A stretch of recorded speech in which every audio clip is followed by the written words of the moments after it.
Reduction.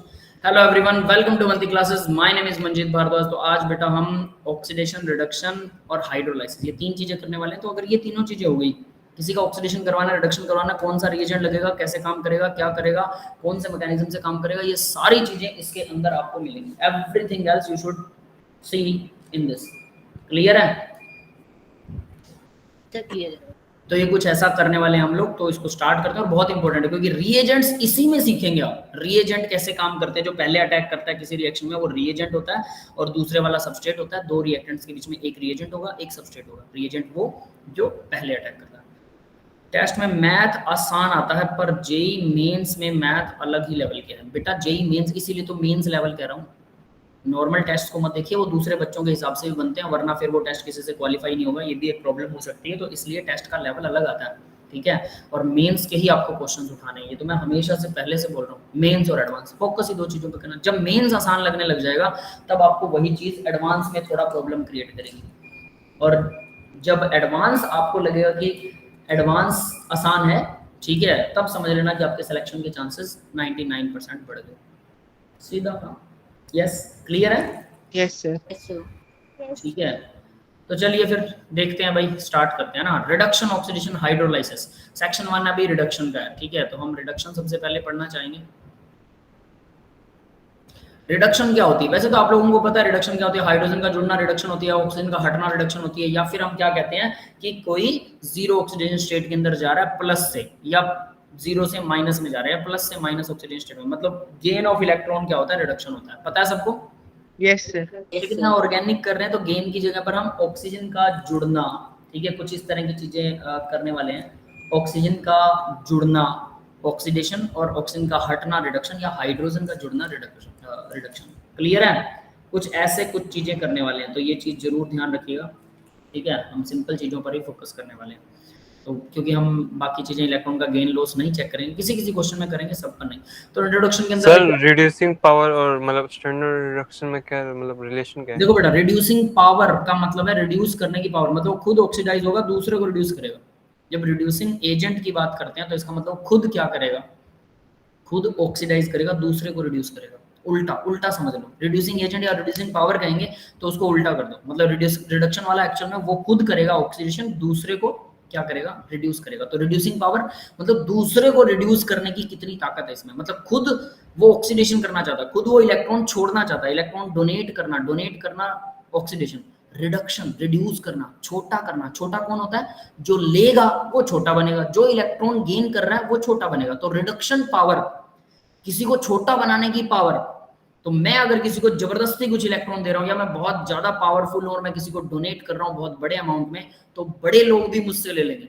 अमीर आदमी भी प्रधानमंत्री को मना नहीं कर सकता, है ना। तो वैसा कुछ, तो वो होती है पावर। रिडक्शन रिड्यूसिंग पावर मतलब मेरे अंदर कितनी ताकत है कि मैं दूसरे को छोटा बना दूं।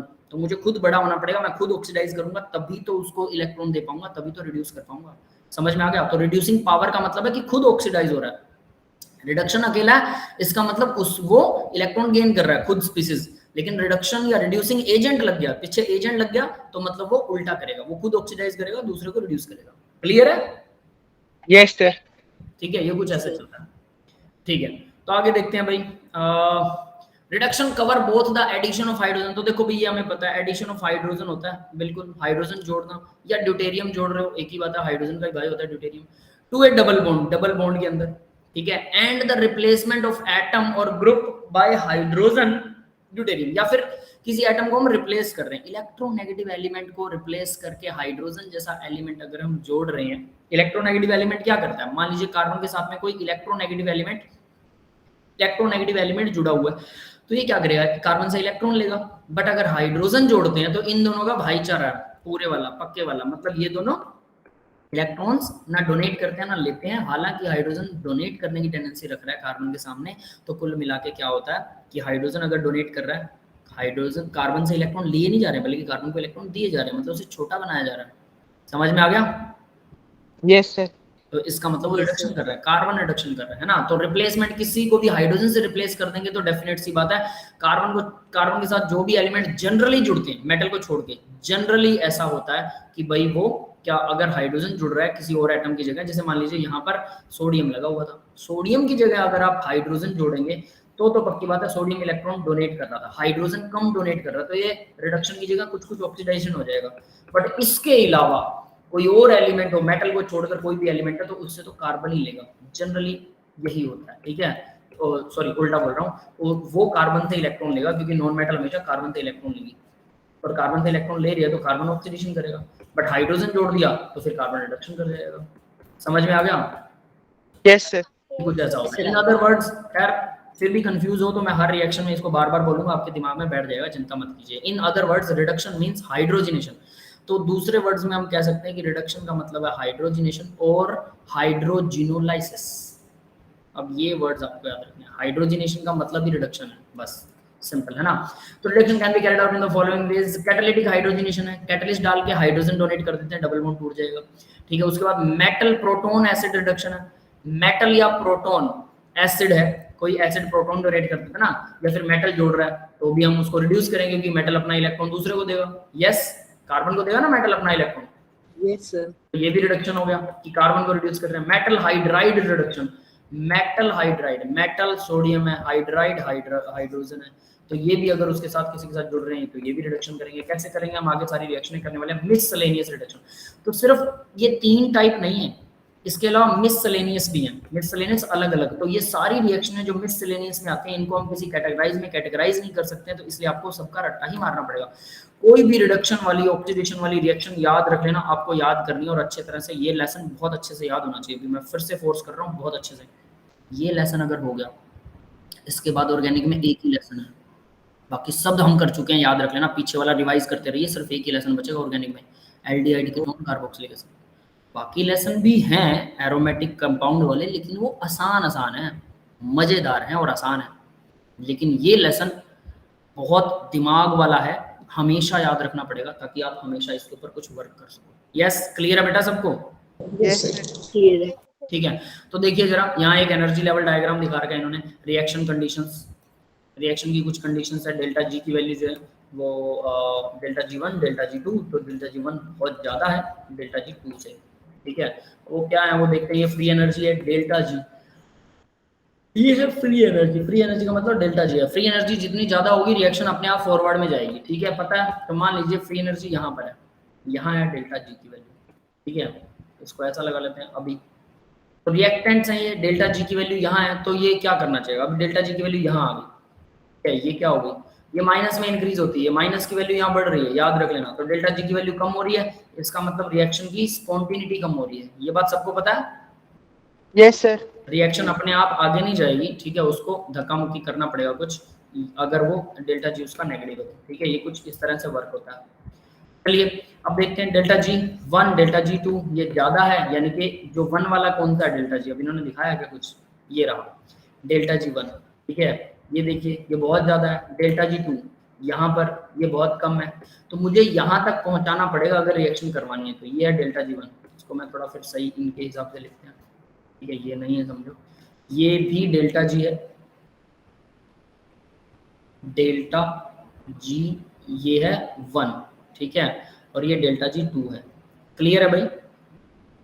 Yes, sir. 2 की वैल्यू ज्यादा है, 2 की वैल्यू कम है, जिसकी वैल्यू ज्यादा है वो रिएक्शन यहाँ से स्पॉन्टेनियस होगी। No catalyst, hypothetical, catalyst use नहीं किया हमने, हाइपोथेटिकली, मतलब अगर यहाँ से मुझे इसको प्रोडक्ट बनाना है तो मुझे पहले ये एक्टिवेशन एनर्जी तक पहुंचाना पड़ेगा, उसके बाद में प्रोडक्ट बनेगा, ठीक है।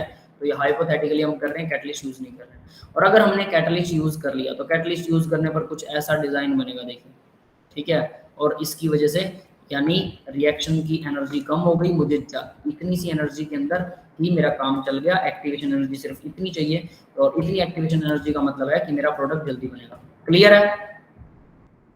Yes, sir. Clear. Double bond है, हाइड्रोजन दे रखी है इन्होंने, H2 के साथ डबल बॉन्ड को जोड़ रखा है, और सीधा यहाँ पर 2 हाइड्रोजन जुड़ गए, ठीक है, CH देखिए, बाकी सब जो वैलेंसी है वो सेम टू सेम है। तो इस तरह से कैटलिस्ट के साथ में देंगे तो आसानी से रिएक्शन हो जाती है, बस यही ग्राफ ये समझा रहा और कुछ नहीं है। आगे देखते हैं कैटालिटिक हाइड्रोजनेशन के अंदर first point, hydrogenation using H2 metal surface on the suitable catalyst called catalytic hydrogenation. The catalyst provides the new pathway to the reaction that involve lower energy, ये lower energy activation provide करता है, जैसा graph में था। heterogeneous hydrogenation catalysis typically involve finally divided platinum, तो भाई इसके अंदर हम फाइनली डिवाइडेड प्लेटिनम का यूज करते हैं जब ये कैटलिस्ट का यूज होता है इसमें, है ना। The catalyst used can be divided into two broad cases, heterogeneous catalyst मतलब जिसका फेस अलग हो, एक सॉलिड है, एक लिक्विड है, एक गैस है, ऐसा हो सकता है, बिल्कुल हो सकता है। होमोजेनस कैटलिस्ट सारे के सारे गैस है या सारे लिक्विड है, वो होमोजेनस कैटलिस्ट होगा। both of which mainly consist of transition metals and their compound, इनके अंदर ट्रांजिशन मेटल या कंपाउंड्स होते हैं उनके, प्लेटिनम, पैलाडियम, इसके अलावा यहाँ पर कुछ और मेंशन कर देता हूँ, पैलाडियम, पीडी और निकल, ये तीनों ही हाइड्रोजनेशन में यूज होते हैं। यस क्लियर है? यस सर क्लियर है। +1 के अंदर ये वो था, रिएक्शन आई थी इसके ऊपर, प्लेटिनम, पैलाडियम और निकल फाइनली डिवाइडेड, याद रखना, मतलब बहुत बारीक। हेटेरोजेनस कैटलिस्ट, अब ये हेटेरोजेनस कैटलिस्ट की बात कर रहा है। सबसे पहले हेटेरोजेनस कैटलिस्ट कैसे वर्क करता है, तो देखिए heterogeneous catalyst, catalyst insoluble in the reaction medium, ये इनसोल्यूबल होता है मतलब सॉलिड होता है, सीधी सी बात है, ठीक है। Heterogeneous catalyst, heterogeneous are used to powdered form, powder form में यूज करते हैं हम इसको, रैनी निकल, ठीक है।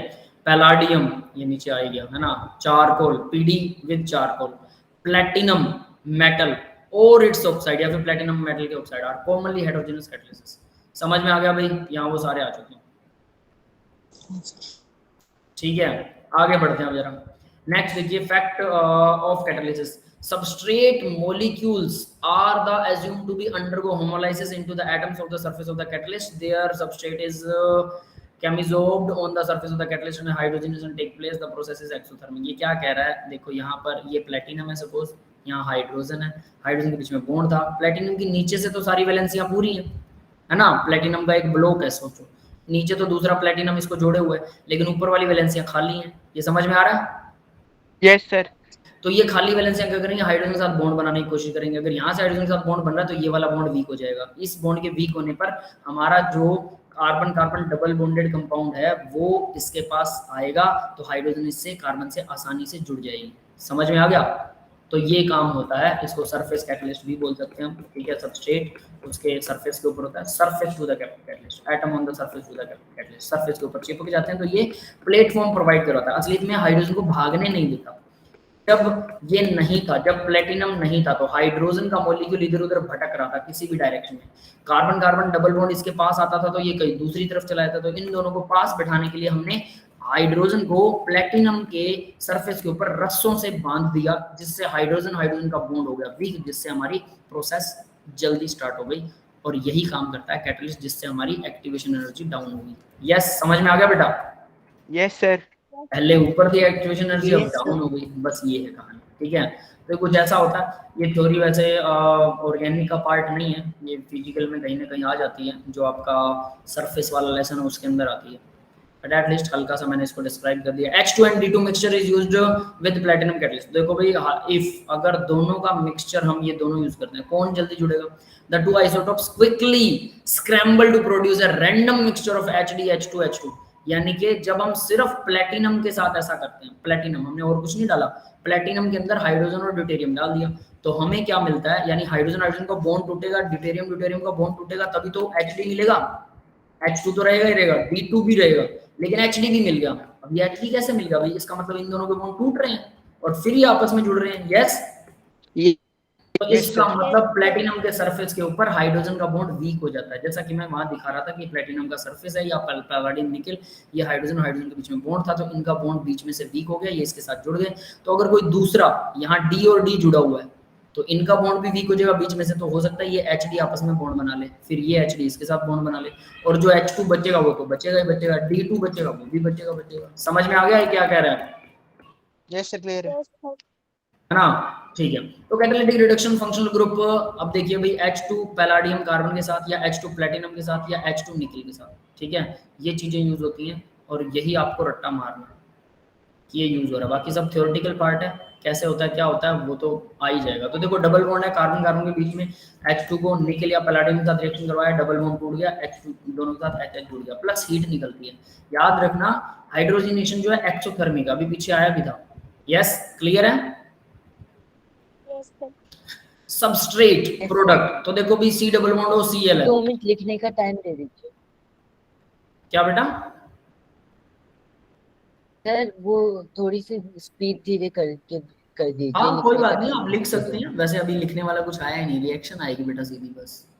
लिख लो कोई बात नहीं। Okay sir. ठीक है, ये रिएक्शन है, ये वाली टेबल उतारने वाली है, इसको जरूर उतारिए। तो देखिए C double bond O C L, acid chloride है, ये क्या करता है, अल्कोहल में कन्वर्ट कर देता है। NO2 है, NO2 को अमोनिया में कन्वर्ट कर देता है। ट्रिपल बॉन्ड है, सिंगल बॉन्ड बना देता है। नेक्स्ट एल्डिहाइड है, अल्कोहल में। डबल बॉन्ड है, single bond. C double bond O R है, कीटोन है, कीटोन किस में कन्वर्ट हो गया, देखो जरा मॉलिक्यूल पहचान के बताओ, कीटोन किस में कन्वर्ट होगा। फिर उसके बाद RCN है, साइनाइड है, उसको भी अमोनिया में कन्वर्ट कर देगा। ये सारी रिएक्शन आप आपके फिंगर टिप्स में होनी चाहिए। अगर रिडक्शन कर रहे हो, सीधी सी बात है, एसिड क्लोराइड ले आओ, एल्डिहाइड ले आओ, कीटोन ले आओ, कुछ भी ले आओ, NO2 ले आओ, सबके साथ हाइड्रोजन, डबल बॉन्ड ओ को तोड़ दो, हाइड्रोजन लगा लो। अगर डबल बॉन्ड ओ है तो उसके साथ हाइड्रोजन लगा दो, अल्कोहल बनेगा। सारे अल्कोहल में कन्वर्ट हो रहे हैं अगर डबल बॉन्ड हो है तो। जहां भी डबल बॉन्ड हो है अल्कोहल, जहां ट्रिपल बॉन्ड या कार्बन कार्बन डबल बॉन्ड है वो सीधे कार्बन के सिंगल बॉन्ड में। जहां NO2 लगा हुआ है वो NH2 में, ऑक्सीजन पूरा ही उड़ा दिया। डबल बॉन्ड O कार्बन के साथ है तो अल्कोहल, डबल बॉन्ड O किस में है। अब जरा ये देख लो, ये रिएक्शन साथ में आप भी लिख लीजिए, बहुत फायदेमंद रहेंगी। देखो RC डबल बॉन्ड O और Cl है, फिर उसके बाद में एक और है, ये रहा, ठीक है। अब इसके अंदर देखो इन्होंने क्या लिख रखा है, RC डबल बॉन्ड O और R है, फिर एक और है एल्डिहाइड, कहां पर है, ये रहा, ये एल्डिहाइड है, ठीक है। तो एल्डिहाइड देखिए क्या है, RC डबल बॉन्ड O और H, ये तीनों क्या बन रहे हैं, ध्यान दो तो ये तीनों अल्कोहल है। देखो ये भी अल्कोहल है, ये भी अल्कोहल है और ये भी अल्कोहल है। यस, क्लियर है बेटा। सर ये कीटोन नहीं होगा नीचे वाला अल्कोहल? Yes sir. क्या, अरे RCOR कीटोन होगा ना? कौन सा, फिर सबसे ये नीचे वाला ये Yes, कीटोन sir. है, कौन सा कह रहे हो, कौन सा कह रहे हो बेटा प्रणव। सर ये RCHOHR वाला। RCHOHR वाला जो मैंने मार्क किया था अभी, देखो ये वाला, ये इसकी बात कर रहे हो। Yes sir. इसको एक्सपेंड करो, चलो RC, इसके साथ यहाँ H लगा दिया, यहाँ OH लगा दिया, यहाँ R लगा दिया, क्या बन रहा है, 2 ठीक डिग्री है सर। समझ गए, alcohol. Yes sir. 2 degree alcohol. Yes, sir. Clear है, यही तो मैंने आपसे पूछा भी था, मैं कि इसका क्या बनेगा, कोई जवाब ही नहीं आया मेरे पास। फिर मुझे लगा मैंने बता दिया तो शायद समझ आ गया होगा, फिर आपको यही कंफ्यूज करने लग गया है ना। चलो कोई बात नहीं, क्लियर है अभी। Yes, sir. इस लिखने का पढ़ने का तरीका भी आपको सीखना पड़ेगा, ठीक है। फिर आगे देखिए RCN, तो देखो भाई मैंने इन तीनों को क्यों हाईलाइट किया, डबल बॉन्ड O जहां पर भी है उसका बनेगा अल्कोहल, चाहे वो एल्डिहाइड हो, चाहे वो कीटोन हो, चाहे वो एसिड क्लोराइड हो, उसका बनेगा अल्कोहल, डबल बॉन्ड O का अल्कोहल बनेगा। अगर NO2 है तो पूरा O2 ही उड़ जाता है, ठीक है, मतलब ऑक्सीजन नहीं रहेगा, भाई इसका अल्कोहल मत बना देना। फिर उसके अलावा ट्रिपल बॉन्ड या डबल बॉन्ड है तो ये तो सीधे सीधे सिंगल बॉन्ड में कन्वर्ट हो जाएंगे सारे के सारा, ठीक है। इसके अलावा क्या बचा, RCN, तो देखो भाई नाइट्रोजन वाले सिर्फ दो ही, RCN और RNO2, दोनों को क्या बना रखा है, दोनों का इन्होंने अमोनिया बना रखा है, RNH2 RCH2NH2, क्लियर है, दोनों का अमोनिया बन गया। Yes sir. ठीक है, तो ये चीज अब याद रखनी है कि किसका क्या बन रहा है और कैसे बन रहा है। आगे देखते हैं, जनरली कार्बोक्सिलिक एसिड, एस्टर और ये acid amide and acid anhydride groups are not reduced by catalytic hydrogenation, ये रिड्यूस नहीं होते। कहीं आप इनको भी डबल बॉन्ड ओ देखकर और रिड्यूस कर दो एसिड एनहाइड्राइड, ये रिड्यूस नहीं होते। अब इसको भी अच्छे से याद रखना कि ये रिड्यूस नहीं होते, ठीक है, लर्निंग पावर है ये आपकी, यहीं से इसको लिख लिख के देखिए कि दे विल नॉट रिड्यूस, इसको नोट्स में लिखिए, कहां पर भी लिखते हैं, जो भी रखते हैं फिर प्रैक्टिस कीजिएगा। नेक्स्ट देखिए, stereochemistry of catalytic hydrogenation, catalytic hydrogenation की स्टीरियोकेमिस्ट्री। अब इसकी स्टीरियो भी होती है, ऑब्वियस है, कहीं पर कोई जुड़ेगा कैसे। The above reaction is syn addition, addition take place from the same side of alkene, तो ये सिन एडिशन होता है भाई, ऊपर वाली रिएक्शंस जो है वो सिन एडिशन करती हैं। सिन एडिशन मतलब सेम साइड से अटैक होगा, जैसे कार्बन कार्बन में डबल बॉन्ड है तो ये डबल बॉन्ड टूट गया, सपोज ये कार्बन कार्बन में डबल बॉन्ड है, डबल बॉन्ड टूट गया, तो एक हाइड्रोजन यहाँ जुड़ रही है, दूसरी यहाँ नहीं जुड़ेगी, दूसरी भी यही जुड़ेगी, इसको बोलते हैं सिन एडिशन। और अगर यहाँ की जगह यहाँ जुड़े तो इसको बोलते हैं ट्रांस। समझ में आ गया? Yes, sir. क्लियर है? सिन और एंटी बोलते हैं, ट्रांस नहीं बोलते उसको। तो सिन और एंटी एडिशन, ठीक है, तो वो भी फिर आखिर ऐसे सिन में ही जुड़ेगा बस इसमें। हाँ, इन रिएक्शंस में हमेशा सिन में जुड़ेगा जो ऊपर आपने टेबल की है, ठीक है, क्लियर है? Okay sir. ठीक है, अब होमोजेनस कैटलिस्ट की बात करते थे, सारे हेटेरोजेनस थे, सॉलिड एक मीडियम के अंदर आ रहा था, ठीक है, तो अब ये चीज जरूर, अब देखो स्टीरियो हमेशा याद रखना, स्टीरियो फंसाती है ऑर्गेनिक में, चीजें बहुत सिंपल नजर आती हैं सबसे पहले, लेकिन ऑर्गेनिक में जब क्वेश्चन पूछे जाते हैं स्टीरियो के बेस पर पूछे जाते हैं, तो स्टीरियो हमेशा फंसाती है, ध्यान रख लेना, ठीक है। तो देखते हैं भाई, same side of the alkene and alkyne और एल्काइन टेक प्लेस। अब एल्कीन हो चाहे एल्काइन हो, उनके अंदर सेम साइड के ऊपर same place in the same side, ठीक है, क्योंकि एल्कीन एल्काइन के अंदर ही हमें सिन या ट्रांस देखना होगा डबल बॉन्ड के अगेंस्ट, बाकी उनमें डबल बॉन्ड ओ में तो सिन या ट्रांस का कोई मतलब भी नहीं है। अब देखो होमोजेनस कैटलिस्ट क्या होते हैं, होमोजेनस जो सेम हो, सारे के सारे सेम फेस में, catalyst soluble in the reaction medium is soluble, it uses reactant and catalyst is same phase, reactant और catalyst सारे same phase में होते हैं, both hydrogen atom usually add from the same side of the molecule। अब इसमें भी देखिए hydrogen, जो दोनों हाइड्रोजन एटम जो है वो same side of the molecule, मतलब वही सिन एडिशन होता है। कॉमन एग्जांपल यहाँ पर है विल्किंसन कैटलिस्ट, ये विल्किंसन कैटलिस्ट है जो हाइड्रोजनेशन करवाता है। अब इस कैटलिस्ट का नाम आपको याद रखना है और इसका फॉर्मूला भी, सर इस 3 बेंजीन है फॉस्फोरस के चारों तरफ और ऐसे से 3 है और फिर क्लोरीन लगा हुआ, समझ में आया? सर एक कोऑर्डिनेशन में भी था। बना के दिखाता हूँ, देखो विल्किंसन कैटलिस्ट, ठीक है, इसको बना के दिखाते हैं।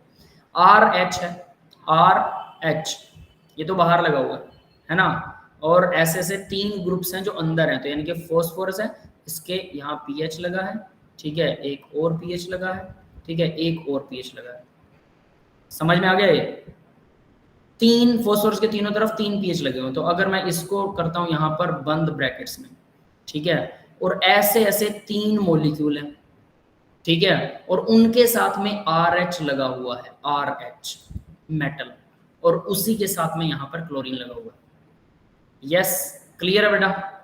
Yes sir. ये कुछ ऐसा होता है विल्किंसन। सर RH कौन सा मेटल है? RH रहोडियम, डी ब्लॉक में आता है रहोडियम, रू राह पड़े आगे को तो रुथेनियम, रुथेनियम होता है, फिर रहोडियम आता है रुथेनियम के बाद, ठीक है, Ag इसके बाद में आता है सिल्वर, और फिर आएगा कैडमियम। सर पैलेडियम आता है ना रोडियम के बाद? हाँ पैलेडियम आएगा ना? हाँ पैलाडियम आएगा, ठीक है, रू राह पड़े, ठीक है, PD Ag फिर CD, ठीक है, ये होता है 48 एटॉमिक नंबर, ये 47 होता है, तो ये 46 होगा, ये 45 होगा, ये 44 होगा, ठीक है, तो रहोडियम 45 एटॉमिक नंबर है, ठीक है। चलिए अब आगे बढ़ते हैं जरा, नेक्स्ट।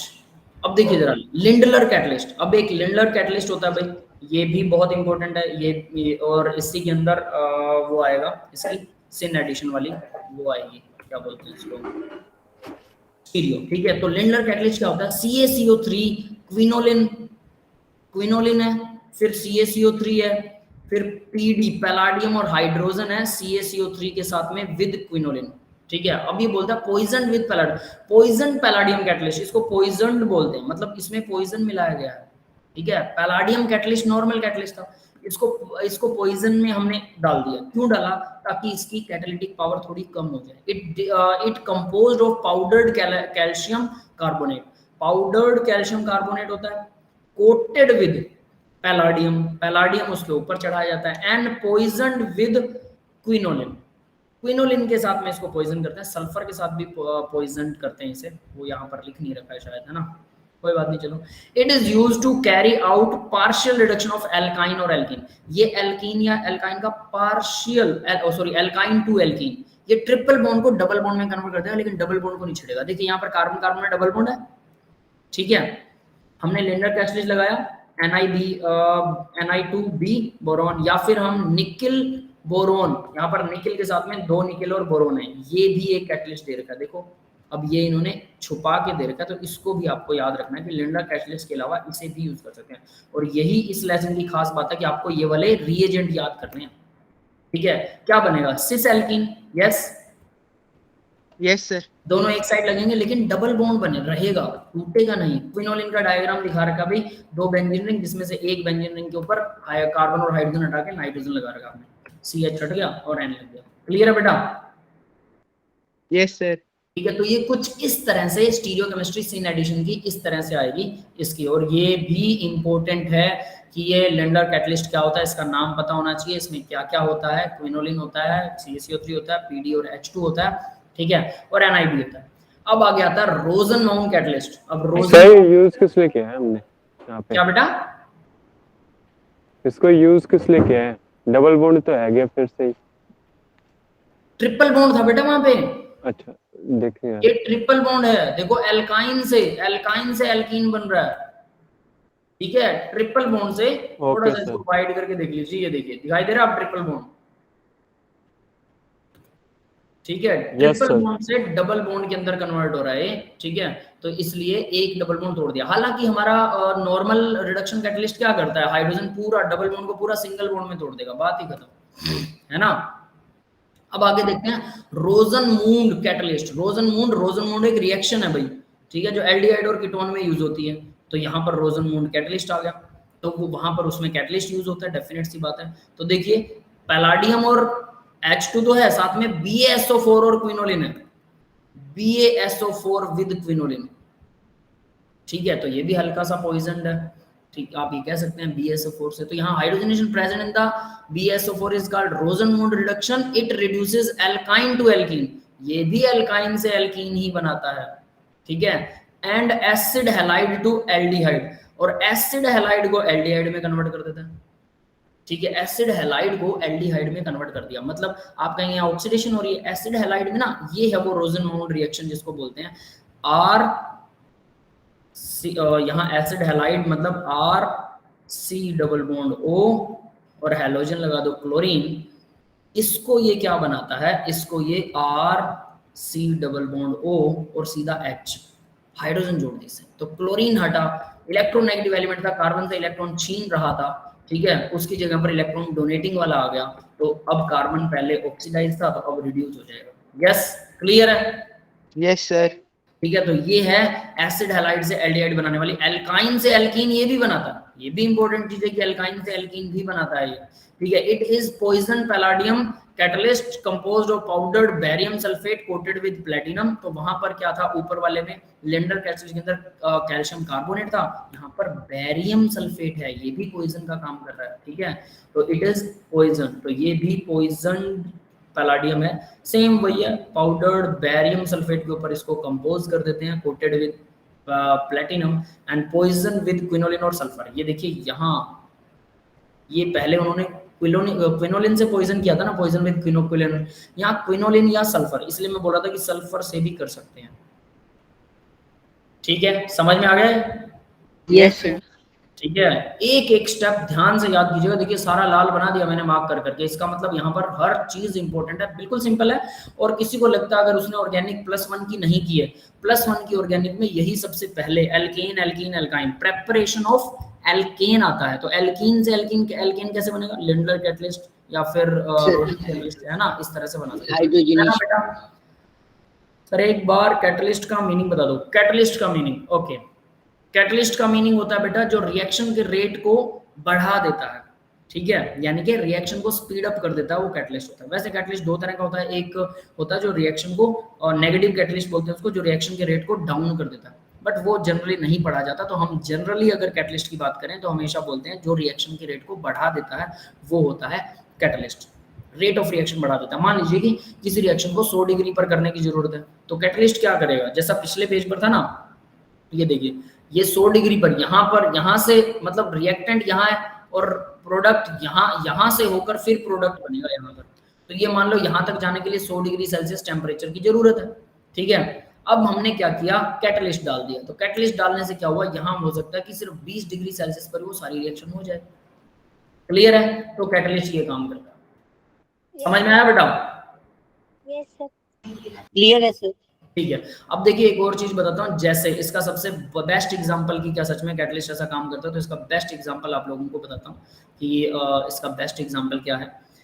आप लोगों ने एक चीज जरूर पढ़ी होगी, क्या हमारी बॉडी का टेम्परेचर 37 डिग्री सेल्सियस रहता है, सारे प्रोटीन का सिंथेसिस, सारी बॉडी के अंदर 3000 टाइप के तो सिर्फ प्रोटीन होते हैं हमारी बॉडी में, और वो सब के सब का सिंथेसिस क्या होता है 37 डिग्री सेल्सियस पर। टेम्परेचर नहीं बढ़ा रहे हमारी बॉडी, 37 पर सब कुछ बना दे रही है। इसका मतलब एक बात पक्की है कि 37 डिग्री सेल्सियस के ऊपर हमारी बॉडी का जो टेम्परेचर है उसके ऊपर बहुत सारे कैटलिस्ट यूज होते होंगे हमारी बॉडी में, वरना 37 पर सारी रिएक्शन 37 पर कैसे हो सकती है? इतने कॉम्प्लेक्स मॉलिक्यूल बनते हैं। तो एक्चुअल में जो 3000 टाइप के प्रोटीन है ना, प्रोटीन एक्चुअल में बायोलॉजिकल कैटलिस्ट होते हैं। सोचो कैटलिस्ट कितनी बड़ी चीज है कि वो 37 डिग्री सेल्सियस पर ही 500,000 डिग्री सेल्सियस पर जो टेम्परेचर के ऊपर जो रिएक्शन होनी चाहिए वो 37 पर ही करवा देता है। तो कैटलिस्ट में तो हमारी बॉडी कितनी बड़ी मशीन हुई। सोचो हर एक सेल में बहुत सारी रिएक्शनें होती हैं, डीएनए बनता है, आरएनए बनता है, ठीक है, विटामिन्स, प्रोटीन्स, इन सब का यूज करके ही सिंथेसिस होता है। फिर ऑर्डर मिलता है बॉडी को, हम वर्क करते हैं, कितना फ्रीक्वेंटली वर्क कर रहे हैं। अगर हम सोचें हमें हाथ हिलाना है, बड़े आराम से हम हाथ हिला सकते हैं, है ना। अगर हम सोचें सिर हिलाना, बड़े आराम से सिर हिला सकते हैं। कितना ज्यादा काम होता है हमारी बॉडी के अंदर और कितना जल्दी होता है, सोचने वाली बात है ना। तो यानी कि ये सब काम सिर्फ कैटलिस्ट की मदद से हो रहा है, क्योंकि 37 से ज्यादा नहीं टेम्परेचर। वरना अगर वही प्रोटीन हमें बनाने पड़े, लेबोरेटरी में प्रोटीन बनाने पड़े, तो बहुत हाई टेम्परेचर पर प्रोटीन बनते हैं। हम आज भी ह्यूमंस आज भी इतने स्टेबल नहीं हुए, इतने नॉलेज वाले नहीं हुए कि वो प्रोटीन्स बना सकें खुद, सारे के सारे जो हमारी बॉडी को चाहिए। हम नहीं बना सकते, सिंथेटिक प्रोटीन नहीं बना सकते सभी, ठीक है। अगर बनाने पड़ते हैं तो बहुत सारे उसके साइड इफेक्ट्स भी होते हैं, उसके अंदर बहुत सारे इम्प्योरिटीज भी होते हैं, तो उसको प्योरीफाई भी नहीं कर पाते हैं। बहुत सारे पंगे हैं प्रोटीन्स के, लेकिन हमारी बॉडी सारे काम आसानी से कर रही है। इसीलिए तो इंसान को भेद नहीं पता लग रहा ना। अजरता, अमरता क्या चीज है? आप अजर रहे, मतलब कभी बूढ़े ना हो, क्या चाहिए? जब हम बचपन में पैदा होते हैं उसके बाद से हम यंग होते हैं, एकदम स्किन एकदम ग्लो करती है, सब कुछ, सब सारा सिस्टम बढ़िया होता है। 16 ईयर की एज के बाद इंसान बूढ़ा होना शुरू हो जाता है। 16 ईयर के बाद फिर आप ग्लो नहीं करते, ठीक है, आपको लगता है कि हम बड़े हो रहे हैं, हम समझदार हो रहे हैं, आपकी उम्र ढलने लग जाती है। 40 साल की उम्र के बाद में आपको दिखाई देती हैं वो झुर्रियां आपके फेस के ऊपर, जो आपको 16 साल की उम्र में बनना शुरू हो गई थी, लेकिन वो इतना स्लो प्रोसेस है कि 40 के बाद दिखाई देता है। मतलब एक्चुअल में इंसान की जो सही उम्र है, आप ये मान सकते हैं कि 16 साल की उम्र से 40 साल के बीच में ही है। तो कितना हुआ अभी 16 से 40? 25 साल। उस 25 साल में भी ना 16 साल की उम्र में समझ नहीं होती इंसान में।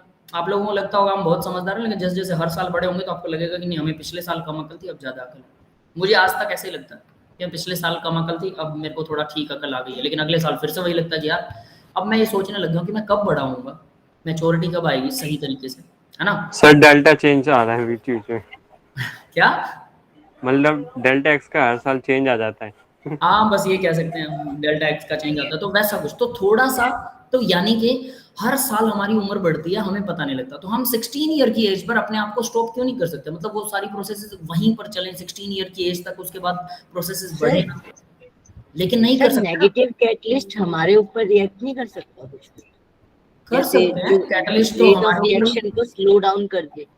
बहुत सारी रिएक्शन ऐसी हैं हमारी बॉडी में जो स्लो करने की जरूरत होती है, बहुत सारी हैं, तो वो स्लो भी होती हैं बहुत से। हमारी बॉडी जिस प्रोटीन को बनाना चाहेगी, जिस कैटलिस्ट को बनाना चाहेगी, उसे बनाएगी वो, ठीक है। उम्र बढ़ने के साथ हमारी बॉडी हमारे साथ खेल खेलती है कि वो कैटलिस्ट बनाती है, वो प्रोटीन बनाती है जो हमारे लिए खतरनाक होते हैं। बाल पक जाते हैं, सफेद हो जाते हैं, झड़ने लग जाते हैं, ठीक है, मुंह पर झुर्रियां आने लगती है, ये भी प्रोटीन का खेल है। एक पर्टिकुलर एज के बाद उसको वो वाले प्रोटीन बनाने हैं, और ये इन्फॉर्मेशन भी डीएनए में लिखी हुई है, और डीएनए उनको कंट्रोल करता है। अगर उस डीएनए के उस पार्ट को कट करके और फिर हम पक्के वाला डीएनए बना दे, तो जो 16 ईयर की एज में इंसान का जो शरीर होता है वैसा ही शरीर रहेगा हमेशा हमेशा। लेकिन फिर वो ज्यादा जी नहीं पाएगा ना। जी क्यों नहीं तरीके से सर, क्योंकि प्रोटीन बदल चुके हैं और अचानक से उसकी एक सेल फंक्शनिंग भी खराब हो जाएगी, और कैंसर की तरह काम कर सकते हैं ना फिर। अरे नहीं नहीं नहीं नहीं नहीं नहीं नहीं नहीं नहीं बायो की मैं अपने फ्रेंड को बायो के नोट्स देखता हूँ तो दिमाग खराब। अरे नहीं, बायो देखो मजेदार है, कुछ चीजें बायो से सीखनी चाहिए। मेरा पता है मानना क्या है, देखिए मैं 2002 में मैंने पेपर दिया था 10th क्लास का, तब मुझे ये लगता था, मैंने कहा 2002 में 10th करने के बाद कि भाई ये चीज गलत है, बहुत गलत है कि इन लोगों को सिलेबस चेंज करना चाहिए, 9th-10th का सिलेबस अच्छा नहीं है। 2005 में इन्होंने 9th-10th का सिलेबस अच्छा कर दिया था, बढ़िया बना दिया था, ठीक है, मैं उस सिलेबस से सेटिस्फाइड था। मैंने 9th-10th को 2008 तक पढ़ाया है, 6 साल पढ़ाया, ठीक है। अब उसके बाद मैंने +1-2 के लिए बोला कि +1-2 के अंदर जो बच्चे मैथ रखते हैं उनको कम से कम मतलब 2 सालों में 6 चैप्टर, 1 साल के 3 चैप्टर बायो के जरूर पढ़ाने चाहिए। इंपॉर्टेंट मोटी मोटी चीजें निकाल के और 3 चैप्टर बना लो जो उनको नॉलेज होनी चाहिए बायो वालों को, सेम टू सेम। मैथ के 6 चैप्टर, जैसे इंटीग्रेशन, डिफरेंशिएशन, मैट्रिक्स, है ना, कुछ इस तरह ग्राफ कैसे बनते हैं, ये वाली चीजें मैथ के कम से कम 6 चैप्टर।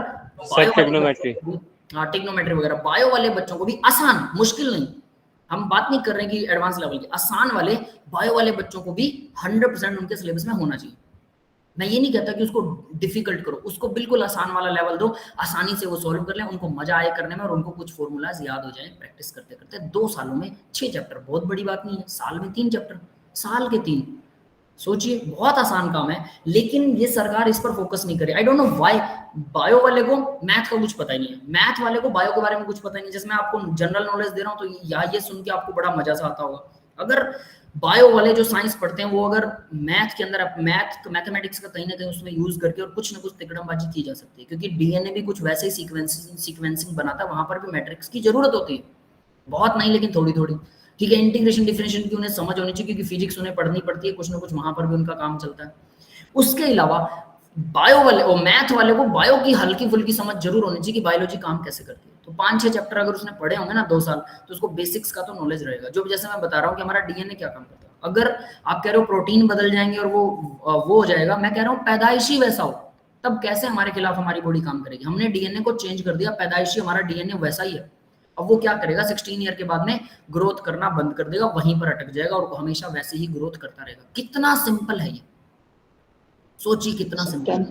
तो बेसिक पढ़ा दिया जाता है ना? लगता नहीं 10th में उतना बेसिक नहीं आता। नहीं है सर, ये तो प्रैक्टिकल से ही पता चलेगा ना, वो एक अलग मैटर है, लेकिन सिंपल कितना ये देखिए, क्योंकि आज के टाइम एक चीज बता देता हूँ, आपको नहीं लग रहा तो जेनेटिकल इंजीनियरिंग आज के टाइम में वर्क करती है। जैसे आप लोग अगर जो लोग नॉनवेज खाते हैं उनकी नॉलेज के लिए बताता हूँ, जो सूअर वगैरह पाले जाते हैं, बकरे पाले जाते हैं, जिनको बाद में मारकर और आप लोगों को मीट खिलाया जाता है, तो वो जो सूअर और बकरे हैं उनके जीन में चेंज करके, जैसे जो सूअर जो पिग जो है 6 महीने में तैयार होता है, उस सूअर के पिग का अंदर वाला जीन, फैट वाला जीन, मोटापे वाला, कुछ लोग होते हैं ना पैदाइशी मोटे होते हैं, बिल्कुल मोटे ही रहते हैं, उनके बच्चे भी मोटे, सारा पूरी फैमिली ढुलमुल, देखा होगा। कुछ लोग हमेशा स्लिम ड्रिम रहते हैं, कितना ही खा लें वो हमेशा रहेंगे स्लिम ड्रिम, ये भी देखा होगा। यस यस सर, आपने देखा ना ये चीज। तो इसका मतलब उनके जेनेटिकली मटेरियल में कुछ गड़बड़ है। तो होता क्या है कि भाई डीएनए के अंदर पिग के डीएनए में चेंज करके उसका जो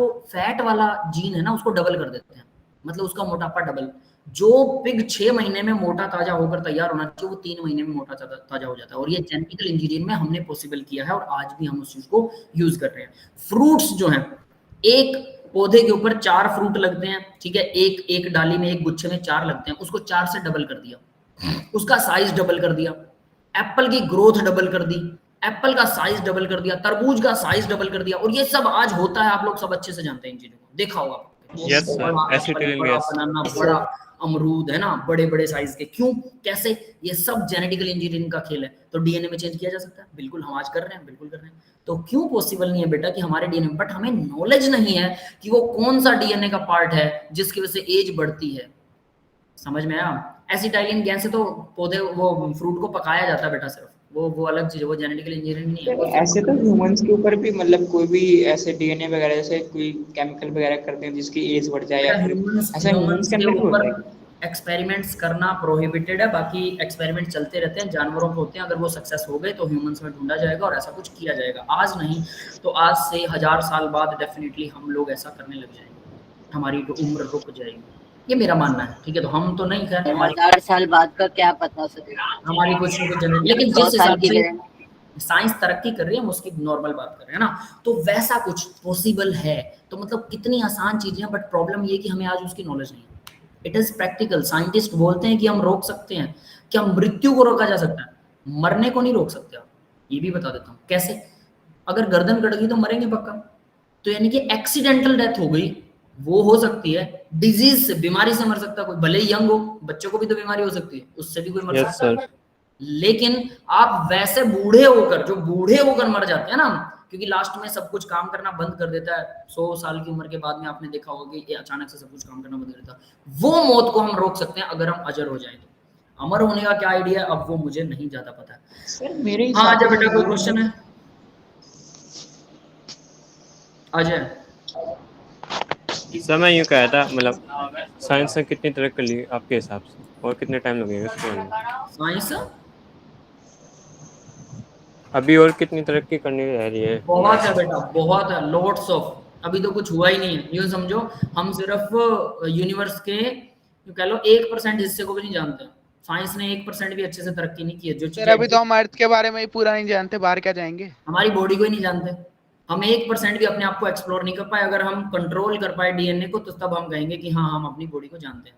डीएनए को हम कंट्रोल नहीं कर रहे हैं, समझ गए? वरना पता है क्या होगा? डीएनए को कंट्रोल करने का मतलब क्या होगा? एक भैंस का बच्चा पैदा होते ही तैरना जानता है, पैदा होते ही 1 घंटे बाद उसको पानी में फेंक दो, क्योंकि उसको खड़ा होने में थोड़ा सा टाइम लगता है, बैलेंस बनाने में थोड़ा सा टाइम लगता है, उसके नर्व सेल पहली बार काम कर रहे होते हैं, उसके बाद उसको पानी में फेंक दो, तैरने लग जाएगा।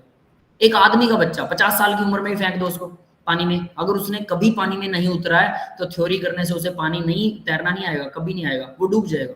40 साल की उम्र में, 30 साल की उम्र में, जब आपको यंग लगे 25 साल की उम्र में उसको फेंक के देख लो, डूब जाएगा गहरे पानी में।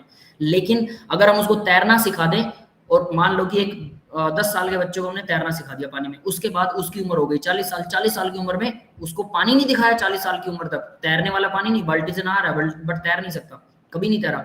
लेकिन 5-10 साल की उम्र में सीखने के बाद भी 30 साल बाद उसे याद रहता है तैरना। लेकिन एक बच्चे को ABCD सिखा दो, 30 साल तक उससे कोई बात मत करो, 10 साल के बच्चे को ABCD सिखा दो, वर्ड्स पढ़ना सिखा दो, 30 साल तक उसको वर्ड्स लिखे हुए कहीं ना दिखे, उसकी प्रैक्टिस ना हो। उसके बाद 40 साल की उम्र में उससे वर्ड्स पढ़वाओगे, भूल जाएगा, सब भूल जाएगा। वर्ड्स लिखना पढ़ना भूल जाता है, लेकिन तैरना नहीं भूलता, साइकिल चलाना नहीं भूलता। ये वो प्रोसेस है जो वन टाइम होती है। साइकिल आपको एक बार चलानी सीखनी पड़ेगी, एक बार बैलेंस बनाना सीखेगा, सारी उम्र बैलेंस बना सकते हो। तैरना एक बार सीखना पड़ेगा, सारी उम्र तैरना सीख सकते हो। लेकिन क्योंकि वो तो मसल मेमोरी में फिट हो जाती है ना। सुनिए बेटा, बाकी चीजें तो हम लोग अपनी टेम्पररी मेमोरी में रखते हैं। सुनो तो बेटा, वो क्यों हमारे ऊपर उसका कंट्रोल क्यों नहीं है? एक भैंस के बच्चे को पैदाइशी तैरना कैसे आता है? यानी उसके माइंड में पहले से है, जेनेटिकली है, हमारे अंदर क्यों नहीं है?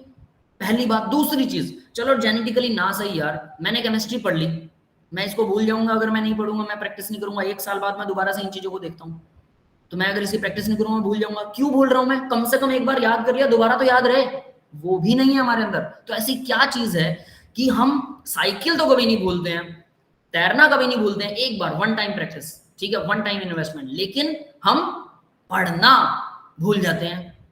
यानी अगर हम उस पढ़ने को साइकिल चलाने से मैच कर दें तो एक बार मैंने जो पढ़ लिया उसके बाद मैं कभी नहीं भूलूंगा। उसके बाद मैं मेडिकल पढ़ूंगा, केमिस्ट्री पढ़ूंगा, फिजिक्स पढ़ूंगा, मैथ पढ़ूंगा, बायोलॉजी पढ़ूंगा, मेडिकल का MBBS के सारे सब्जेक्ट पढ़ लूंगा। उसके बाद IIT के अंदर उसके इंजीनियरिंग के सारे सब्जेक्ट पढ़ लूंगा, कॉमर्स पढ़ लूंगा, आर्ट्स पढ़ लूंगा, सब तरह की आर्ट्स बनाना सीख लूंगा। वन टाइम इन्वेस्टमेंट, एक ही बार सीखना पड़ेगा, उसके बाद दोबारा नहीं।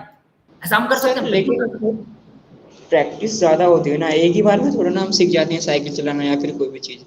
चलो मान लिया आपने 10 दिन प्रैक्टिस कर ली, 10 दिन में आप साइकिल सीख गए, उसके बाद मैंने आपको कभी साइकिल नहीं दी जिंदगी में, 30 साल बाद आप साइकिल दोबारा से चला रहे हैं, तो आप भूलेंगे क्यों नहीं?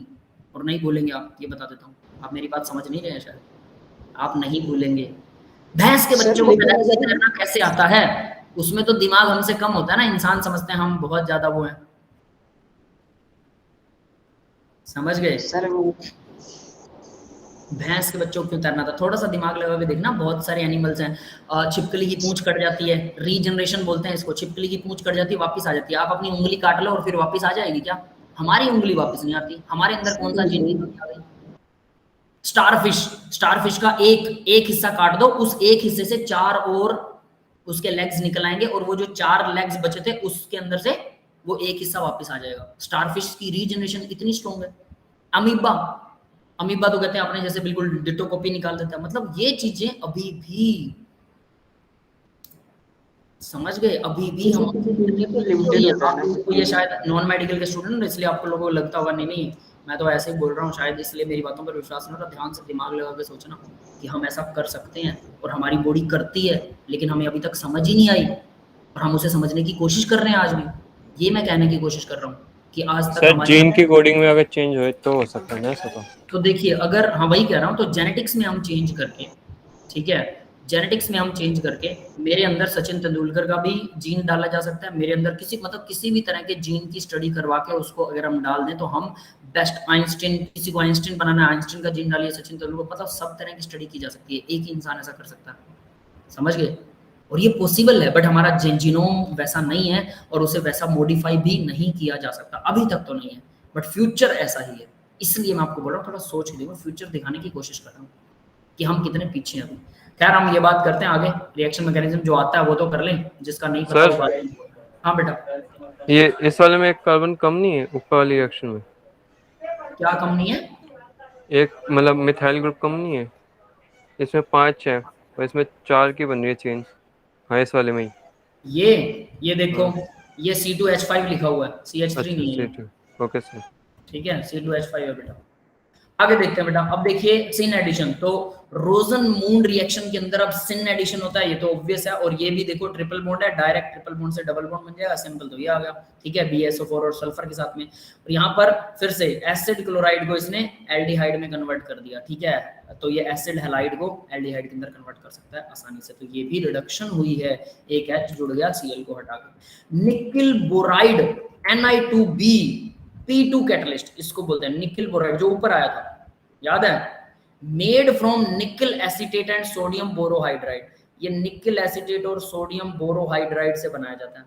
Is an excellent alternative catalyst for conversion of alkyne to alkene. ये भी एल्काइन को एल्कीन में बदल सकता है और ये बहुत एक्सीलेंट कैटलिस्ट होता है। ये मैंने यहाँ पर इंपॉर्टेंट भी लिखा है।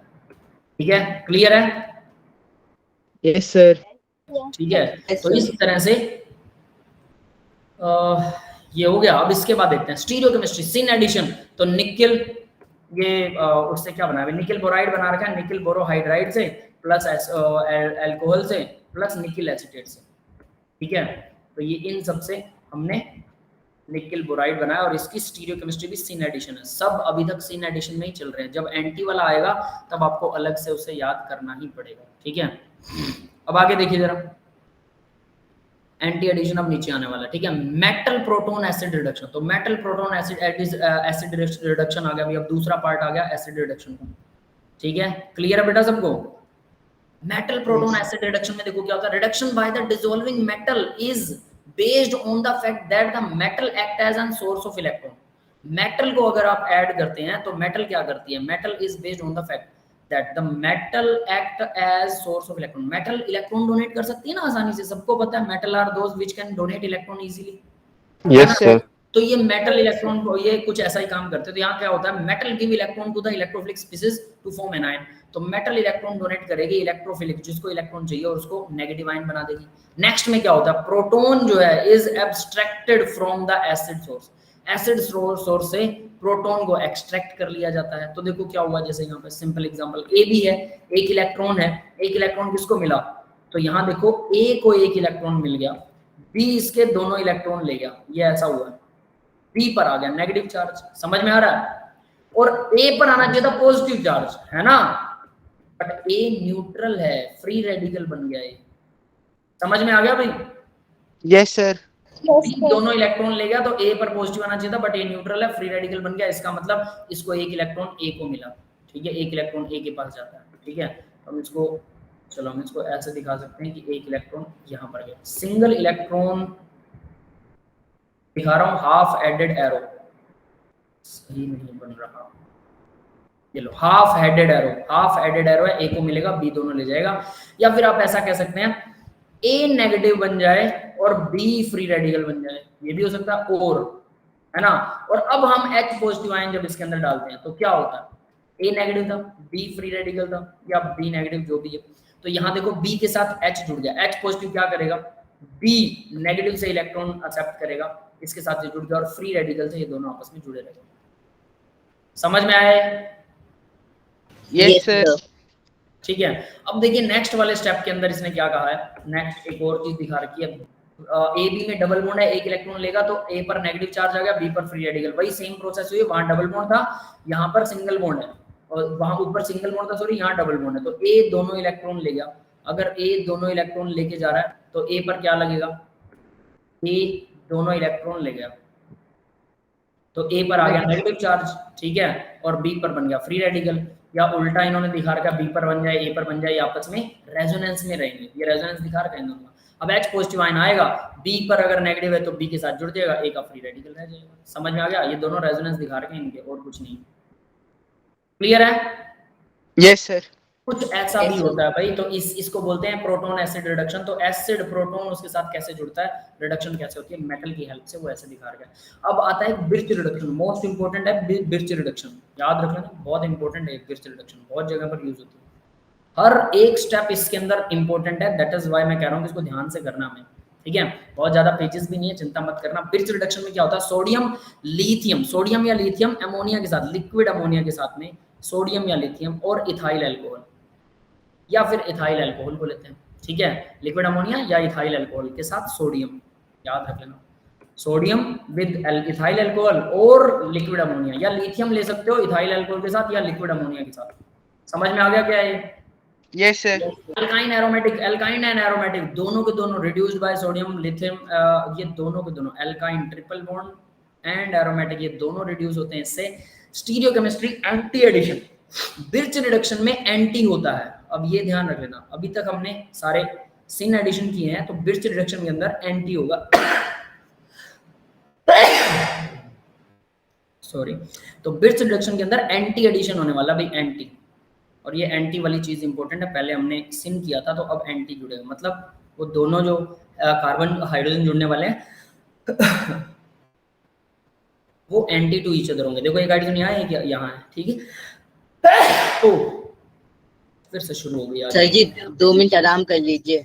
अरे बेटा ये पता नहीं क्या 4-5 दिन से ऐसे ही हो रहा है, पता नहीं क्यों कभी भी शुरू हो जाती है ये, ठीक है। जुकाम नहीं है मुझे सर, काढ़ा पी लो। जुकाम नहीं है, कुछ नहीं है, बस अपने आप ये छींके शुरू हो जाती हैं।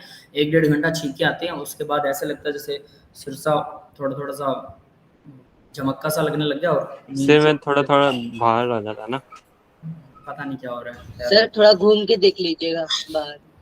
अरे घूम सब देख लिया, 4-5 दिन से यही हाल है। मुझे लग रहा है कोई एलर्जी टाइप में है, जुकाम तो नहीं है। बाकी अगर जुकाम होगा तो देख लेंगे फिर और क्या इलाज है, दवाई ले लेंगे, पर अभी तक दवाई की जरूरत नहीं पड़ी। देखिए सोडियम अमोनिया, सोडियम अमोनिया डालिए या सोडियम के साथ में इथाइल अल्कोहल डाल दीजिए या फिर लिथियम के साथ में अमोनिया डाल दीजिए, एक ही चीज है, ठीक है। तो ये भी हाइड्रोजन डोनेट करते हैं, तो ट्रिपल बॉन्ड को इन्होंने तोड़ दिया सिंगल डबल बॉन्ड में और एंटी हुआ एक दूसरे, ठीक है। बेंजीन रिंग रिडक्शन, अब बेंजीन रिंग का रिडक्शन ये भी याद रखना, सारी रिएक्शनें बना के देखनी है बेटा। ये अगर आपको आ गया ना तो मोस्ट ऑफ द थिंग्स मुझे ना ऐसे चुटकियों में बताना पड़ेगा। यहाँ रिडक्शन हो गई, ठीक है, आप हो गई यस सर, हो गई, बात खत्म, ये वो लेसन है, ठीक है। और बाकी की रिएक्शन तो फिर आसान ही है, याद करना बहुत ईजी रहेगा। इनकी प्रैक्टिस भी करनी है, ध्यान दे लेना सभी की, आप लोगों को सब एनसीईआरटी वाले न्यूमेरिकल्स तो उठानी है। तो typical example of reduction for aromatic system, तो ये टिपिकल एग्जांपल है, बहुत ही टिपिकल है एरोमेटिक का रिडक्शन करने के लिए। देखो क्या हुआ है, एक डबल बॉन्ड तोड़ा है, 2 डबल बॉन्ड ऐसे कैसे हैं और वो दोनों इस तरह से एडजस्ट होते हैं सोडियम लिक्विड अमोनिया के साथ, ठीक है। तो टिपिकल एग्जांपल है, तो डेफिनेटली आपको याद रखना। टिपिकल एग्जांपल का मतलब है कि रेयर है, ठीक है, ऐसा होता नहीं हर किसी का। Presence of alkyl alkoxy amine reduces the benzene ring at ortho position. अब ये भी एक कमाल की चीज है, इसके ऊपर मैकेनिज्म आएगा बहुत बढ़िया। सो NH के बाद क्या लिखा है? क्या बेटा? ये लिक्विड NH के बाद कितने हैं? NH3 है, अमोनिया NH3 अमोनिया, ठीक है। अब देखिए जरा क्या है, presence of alkyl, alkyl group present है, एल्कोक्सी ग्रुप प्रेजेंट है, यानी कि R एल्काइल है, एल्कोक्सी RO है, ठीक है, या फिर अमोनिया ही ग्रुप है, ठीक है, अमाइन ग्रुप है, amine. Reduce the benzene ring at ortho position, तो अगर इन तीनों में से इलेक्ट्रॉन रिलीजिंग ग्रुप, ये तीनों इलेक्ट्रॉन रिलीजिंग ग्रुप है, तो अगर ये हैं तो इलेक्ट्रॉन रिड्यूस कर रही हैं, तो ये ऑर्थो पोजीशन पर रिडक्शन होगा, यानी कि इसका ऑर्थो यहाँ है या यहाँ है, इन दोनों पोजीशंस में ये ऑर्थो पोजीशंस है, तो यहाँ पर या यहाँ पर, यानी अब आप ध्यान दे लेना कि रिडक्शन कहाँ हुआ, यहाँ पर हाइड्रोजन जुड़ेगा। तो अगर हम एक डबल बॉन्ड को तोड़कर, मतलब यहाँ पर 2 हाइड्रोजन जोड़ रहे हैं, पहले एक था ना, यहाँ एक ही हाइड्रोजन था यहाँ पे, अब एक और जुड़ गया, एक और जोड़ दिया, समझ में आया, 2 जोड़ दिए तो डबल बॉन्ड तो पक्का टूटेगा, तो दूसरा डबल बॉन्ड, यानी कि ये वाला बॉन्ड इधर जाएगा, ये वाला बॉन्ड यहाँ नेगेटिव चार्ज बनाएगा और ये नेगेटिव बनाएगा, तो फिर यहाँ एक H और जुड़ेगा। समझ में आ गया? वो H अब वो जुड़ता कैसे है, इसका मैकेनिज्म करवाऊंगा, यहाँ पे है, देखें, करवा दीजिए। करवा दो सर। ठीक है बेटा, मैकेनिज्म करवाता हूँ, ये बहुत इंपॉर्टेंट है क्योंकि इसमें ना आपको वो ग्रुप देगा। सर रिलीजिंग मतलब बेंजीन रिलीज करेगा या फिर इलेक्ट्रॉन डोनेटिंग बेटा, इलेक्ट्रॉन डोनेटिंग, जो बेंजीन रिंग को इलेक्ट्रॉन डोनेट कर रहा है, ठीक है। R कार्बन की चेन क्या होती है, इलेक्ट्रॉन डोनेटिंग इन नेचर होती है, हाइपर कंजुगेशन के थ्रू भी वो इलेक्ट्रॉन डोनेट। Okay sir. है ना। OR ऑक्सीजन पर 2 लोन पेयर है, वो भी इलेक्ट्रॉन डोनेट कर सकता है। NH2 नाइट्रोजन पर 1 लोन पेयर है, वो भी इलेक्ट्रॉन डोनेट कर सकता है। और बेंजीन रिंग में नेगेटिव वाला रेजोनेंस चलने लग जाता है। क्लियर है? तो अब देखो जरा इसमें होता क्या है, सोडियम और लिक्विड अमोनिया के अंदर अगर जब इसको डालते हैं तो यहाँ मैकेनिज्म मैं आपको हल्का सा मैकेनिज्म समझा रहा हूँ, बाद में इसकी डिटेलिंग आएगी तो बता दूंगा, ठीक है। यहाँ पर एक डबल बॉन्ड सपोज दैट यहाँ लगा देते हैं, यहाँ पर कोई ग्रुप लगा हुआ है, ठीक है, इलेक्ट्रॉन डोनेटिंग इन नेचर है। अब होगा क्या, और एक डबल बॉन्ड यहाँ आ गया, एक डबल बॉन्ड यहाँ आ गया, तो सोचिए H, एक H जो है हाइड्रोजन जो है H2 का मॉलिक्यूल था ना ये, ठीक है, सॉरी अमोनिया का मॉलिक्यूल है। तो एक अमोनिया अपना लोन पेयर डोनेट करेगा। क्या अमोनिया अपना लोन पेयर डोनेट करने वाला है? क्या देखो इलेक्ट्रॉन रिलीजिंग ग्रुप क्या करता है, यहाँ पर इलेक्ट्रॉन रिलीज करेगा तो ये बॉन्ड इधर आ जाएगा।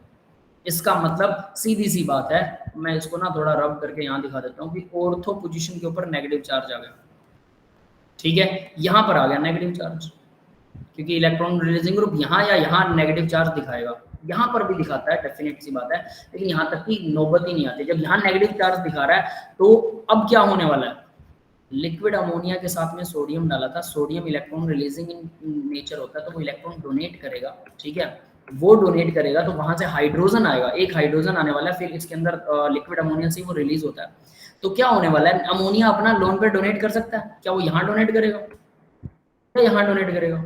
अमोनिया क्या करता है, NH3 वो H पॉजिटिव आयन, ये अमोनिया इस तरह से यहाँ पर इसको इलेक्ट्रॉन देके चला जाता है और H पॉजिटिव आयन यहाँ अटैक करता है। क्लियर है? Yes sir. ठीक है, इससे क्या होगा, यानी मैं अब यहाँ पर एक H जोड़ सकता हूँ, ये एक H यहाँ जुड़ गया, जिससे इसने इलेक्ट्रॉन डोनेट कर रखा था, एक H यहाँ पर जुड़ गया, हो गया, और एक H ऑलरेडी था यहाँ पर, वो तो था ही ना, एक H तो बेंजीन रिंग में होता ही है, तो 2 H आ गए यहाँ पर।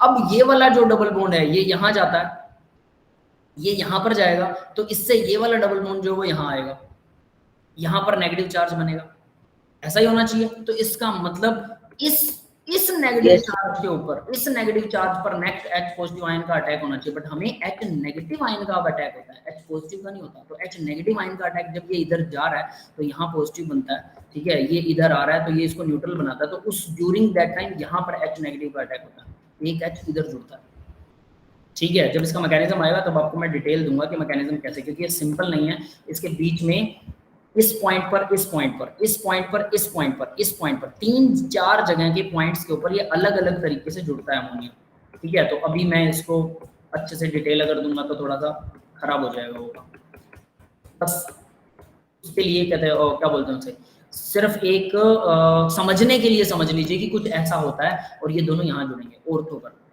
क्लियर है? यस सर, ठीक है। मैकेनिज्म के टाइम पर जब इसका मैकेनिज्म करेंगे तो ये इंपॉर्टेंट है, ठीक है। तो आगे देखिए, presence of nitro group, cyano group, carboxylic group, nitro cyano carboxylic, keto और aldehyde group reduce the benzene ring at ipso position, ipso position पर बेंजीन रिंग को रिड्यूस कर देते हैं। अब ये इप्सो पोजीशन कौन सी होती है, देखो नाइट्रो दिखा रखा है, कार्बोक्सिलिक दिखा रखा है, CHO है, साइनाइड है। पहला पोजीशन इलेक्ट्रॉन क्या होता है भाई, cyanide electron accepting in nature होता है, याद रखना, NO2 भी, कार्बोक्सिलिक एसिड भी, CHO भी। तो इप्सो पोजीशन कौन सी होती है, सुना पहले कभी इप्सो पोजीशन? पहला नो सर। पहले सुनिए तो मैं इसको बता देता हूँ, ये अब याद रखना आप लोग, इस पे भी इंपॉर्टेंट लगा रहा हूँ। इप्सो पोजीशन क्या होती है, जिस बेंजीन रिंग पर जहां पर कोई ग्रुप जुड़ा हुआ है, जहां पर भी वो ग्रुप लगा, अगर उसी ग्रुप के साथ में कुछ लग रहा है ना, तो उस पोजीशन को बोलते हैं इप्सो पोजीशन। अगर उसी के साथ कुछ लग रहा है, उससे नेक्स्ट वाले को तो ऑर्थो बोलते हैं, पता है दोनों ऑर्थो हैं, उससे नेक्स्ट वाले को मेटा है दोनों, और नीचे वाला पैरा है।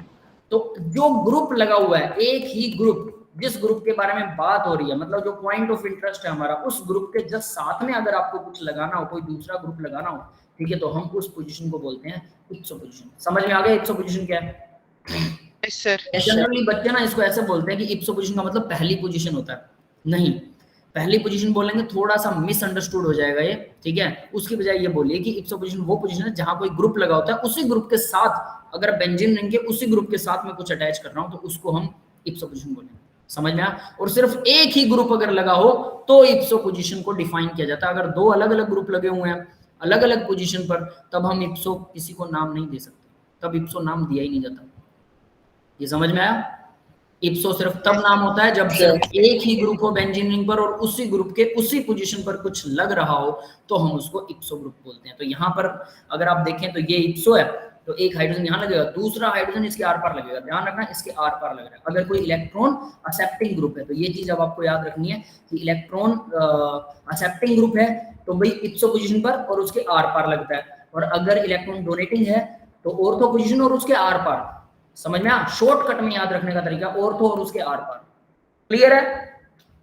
Yes sir. तो ये कुछ ऐसे वर्क करता है, ठीक है। अब आगे देखिए भाई, बाउवेल ब्लैंक रिडक्शन, हर कोई नेमिंग रिएक्शन है। बाउवेल ब्लैंक रिडक्शन के अंदर सोडियम और एथेनॉल यूज होता है, ठीक है। हालांकि ये भी सोडियम और एथेनॉल तो हमने यहाँ पर भी यूज किया है, क्या बोलते हैं इसको, बिर्च रिडक्शन के अंदर भी इथाइल अल्कोहल एथेनॉल ही होता है ना। तो रिडक्शन ऑफ, अब इसमें ये जो नाम आते हैं ना नाइट्रोसाइनो ग्रुप, तो इसको आप सिंपल बोल सकते हैं इलेक्ट्रॉन डोनेटिंग या एक्सेप्टिंग है, लेकिन यहाँ वाला ये वाला नाम इंपॉर्टेंट है। रिडक्शन ऑफ एल्डिहाइड की रिडक्शन कर रहे हो, कीटोन की कर रहे हो, एस्टर की कर रहे हो, साइनाइड की कर रहे हो, एमाइंस की रिडक्शन भी होती है बाउवेल ब्लैंक रिडक्शन में। यहाँ इन्होंने एस्टर क्या होता है? एस्टर होते हैं बेटा, कार्बन की चेन है, उसके ऊपर C डबल बॉन्ड O लगा हुआ है, फिर O है, फिर R है, ये होता है एस्टर। यानी इस तरफ भी कार्बन की चेन है। COO, जैसे COO एक्ट होता है ना, कार्बोक्सिलिक एसिड का एक्ट हटाकर यहाँ कार्बन की चेन जोड़ दीजिए, ये एस्टर बन जाएगा। क्लियर है? यस। ठीक है। तो यहाँ पर aldehyde, ketone, ester, cyanide by mean of excess आपको सोडियम और एथेनॉल डालना होता है, या फिर ब्यूटेनॉल, N ब्यूटेनॉल भी डाल सकते हैं, ठीक है। एक्सेस के अंदर ये है रिएजेंट, इसका रट्टा लगना चाहिए, ध्यान रखना। ये रट्टा लगाना है और ये वाले नाम का रट्टा लगाना है कि वो एल्डिहाइड का करता है, कीटोन का करता है, एस्टर का करता है, कार्बोक्सिलिक एसिड इसमें नहीं है, ध्यान दे लेना। कई बार हम एल्डिहाइड, कीटोन, कार्बोक्सिलिक एसिड इकट्ठा बोलते हैं, ठीक है, तो यहाँ का वो नहीं है, तो इसको बोलेंगे बाउवेल ब्लैंक रिडक्शन, ठीक है। अब इसमें रिएजेंट देखो, इन्होंने खुद लिख रखे हैं, ध्यान से देख लेना इनको। रिएजेंट क्या है? सोडियम एथेनॉल है, एल्डिहाइड रिएक्टेंट है, प्रोडक्ट बनेगा 1 डिग्री। सोडियम एथेनॉल है, कीटोन है, तो प्रोडक्ट बनेगा 2 डिग्री। सोडियम एथेनॉल है, साइनाइड है, तो प्रोडक्ट 1 डिग्री एमाइन बनेगा। साइनाइड से एमाइन बनता है, ये हम पहले भी देख चुके हैं, है ना। एस्टर से 1 डिग्री अल्कोहल है, एसिड हैलाइड से 1 डिग्री अल्कोहल है। अल्कोहल की स्पेलिंग गलत लिख रखी है इन्होंने, अल्कोहल Al, फिर COH2L होता है, पता है? Yes sir, yes sir. कहाँ गलत है भाई? ये गलत है, ये गलत है, ये सही है, ये सही है, सही है, 2 सही है, 2 गलत है ना। चलो कोई बात नहीं, ये समझ में आ गया भाई। तो यानी कीटोन से हमेशा 2 डिग्री बनेगा। अब ये पूरी टेबल अब आपको याद सर रिडक्शन करने के लिए तो लिथियम एल्यूमिनियम हाइड्राइड भी यूज ही कर सकते हैं डायरेक्ट, वो तो सबको बिल्कुल कर रिड्यूस सकते हैं, बिल्कुल कर सकते हैं। There are loads of reducing agents जो रिड्यूस करते हैं, लेकिन आपको कौन सा सही यूज करना है। हमारी बॉडी में 3000 टाइप के, एक सेल में 3000 टाइप के प्रोटीन है। कौन सा प्रोटीन क्या बनाएगा, किसको कैटालाइज करेगा, कौन सी रिएक्शन को कैटालाइज करेगा, यही बहुत इंपॉर्टेंट है। यानी कि आप लिथियम एल्यूमिनियम हाइड्राइड यूज कर सकते हैं, लेकिन वो क्या कर सकता है पता है? डबल बॉन्ड को वो तीनों डबल बॉन्ड तोड़ देगा। ऊपर जो बेंजीन रिंग दिखाई दे रही है ना, बिर्च रिडक्शन वाली, सोडियम अमोनिया के साथ में, वो बेंजीन रिंग के तीनों डबल बॉन्ड तोड़ देगा। बताओ क्या करोगे? मुझे तो सिर्फ एक तोड़ना था, इसने तो तीनों तोड़ दिए। बहुत स्ट्रॉन्ग होता है lithium aluminium hydride. Sodium borohydride, ये भी स्ट्रॉन्ग रिड्यूसिंग एजेंट है। यस, क्लियर है बेटा? NaBH दोनों स्ट्रॉन्ग हैं, तो ये सारे डबल बॉन्ड तोड़ देते हैं। इनकी भी कुछ लिमिटेशन है। एक है एस्टर को करेगा रिड्यूस, एक है एस्टर को नहीं करेगा। लिथियम एल्यूमिनियम हाइड्राइड और सोडियम बोरोहाइड्राइड में एक एस्टर को करता है, एक नहीं करता। ये भी मैं आपको लिखवाऊंगा कौन सा करता है कौन सा नहीं करता। समझ में आ रहा है? तो बेटा हर किसी का अलग अलग काम है। हो सकता है आपको सिमिलर लगे कि मैं इसी से कर लूं, कर लो भाई, कोई बात नहीं, लेकिन उसके साइड इफेक्ट्स तो आपको नहीं पता। इसलिए आपको पहले इनको सबको याद करना होगा, फिर डिफरेंशिएट करेंगे कि कौन सा क्या काम करता है। क्लियर है बेटा सबको? जी सर। Yes sir. टेबल इसलिए आपको याद कि कौन सा यहाँ 2 डिग्री, देखो इनके सारों के मैकेनिज्म आएंगे। ये 1 डिग्री बना रहा है, 2 डिग्री बना रहा है, कैसे बना रहा है, ये एल्डिहाइड और कीटोन वाले लेसन में आएगा, डेफिनेटली आएगा, चिंता मत कीजिए, ठीक है। वो ये वाली जो ब्रिज रिडक्शन है ये भी आएगा, ये एरोमेटिक कंपाउंड है, ब्रिज रिडक्शन का मैकेनिज्म आएगा। कौन सा सर इसमें मैकेनिज्म टाइप का क्वेश्चन पूछेगा? मैकेनिज्म पे क्वेश्चन बेटा IIT में नहीं पूछा जाता, एडवांस में मैकेनिज्म पे क्वेश्चन नहीं पूछेगा। लेकिन क्या करेगा वो कि वो बोलेगा कि मैकेनिज्म के ड्यूरिंग उसने कुछ और डाल दिया, तो एक बीच के स्टेप पर हो सकता है, मैकेनिज्म के किसी बीच के स्टेप पर जो इंटरमीडिएट बनता है वहां पर कुछ और ऐड करने की वजह से कुछ और बनता हो। और मैकेनिज्म जब आपको आता है तो फिर आपको क्लियर कट समझ में भी आ जाता है कि ये कैसे हुआ। फिर भी याद करने के कुछ शॉर्टकट्स मैं याद करता हूँ, मैं जनरली बोलता होता हूँ, यूज इन परफ्यूम। परफ्यूम में कौन यूज होता है भाई? Sir Easter.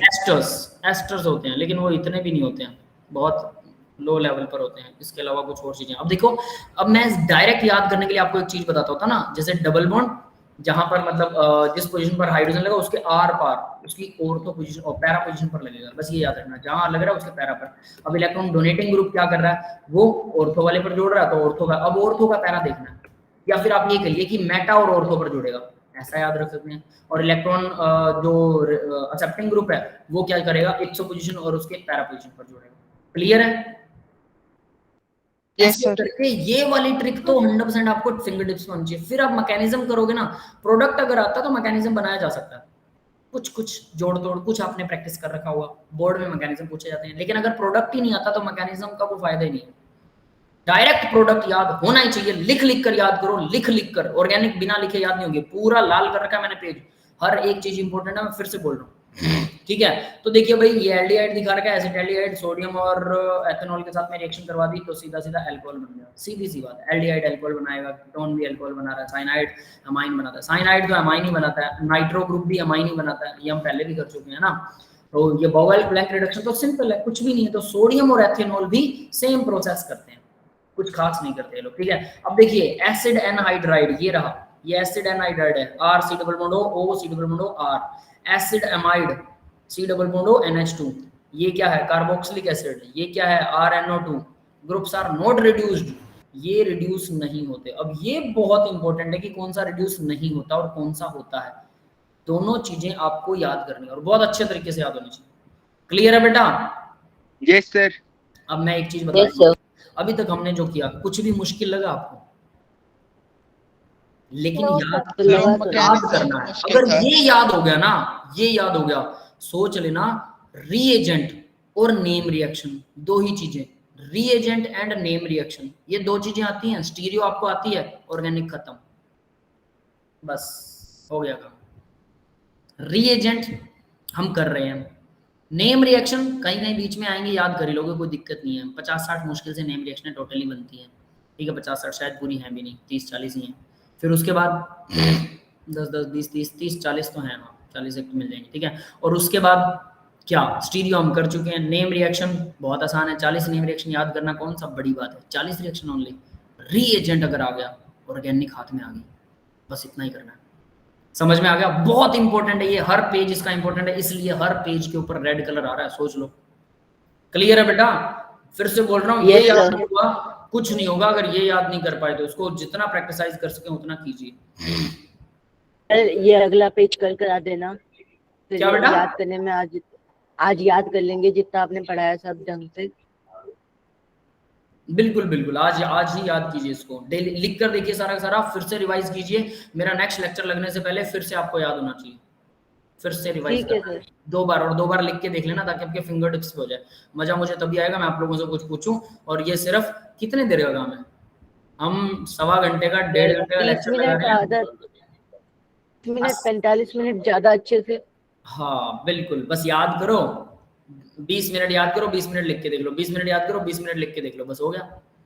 40-80 मिनट, मुश्किल से 80-90, 1.5 घंटे में तो बहुत अच्छे से हो जाएगा। देखिए स्टीफन रिडक्शन आती है। अब स्टीफन रिडक्शन में क्या होता है, SnCl2 टिन, SN क्या होता है, टिन क्लोराइड प्लस HCl। ठीक है, मेरा रिसर्च के अंदर भी मैं टिन ही यूज कर रहा हूँ, पता है, SnCl4.5 आपने बताया था .5H2। ठीक है, तो देखिए भाई टिन क्लोराइड, तो when reduction of cyanide is carried out with acidified stannous chloride, stannous है वो, मैं स्टेनिक क्लोराइड यूज कर रहा हूँ क्योंकि उसकी वैलेंसी 4 है। ठीक है, ये 2 है। At room temperature carried out acidified, तो यहाँ एसिडिफाइड है तो ऑब्वियस HCl तो है ही, वो तो पहले ही है। At room temperature, temperature room temperature है, कोई दिक्कत नहीं है।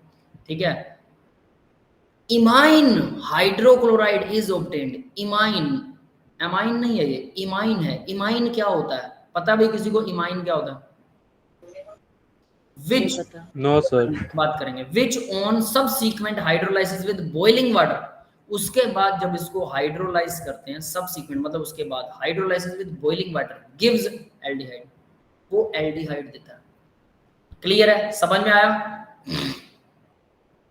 नहीं सर। Yes, sir. नहीं आया, कोई बात नहीं, बताता हूँ।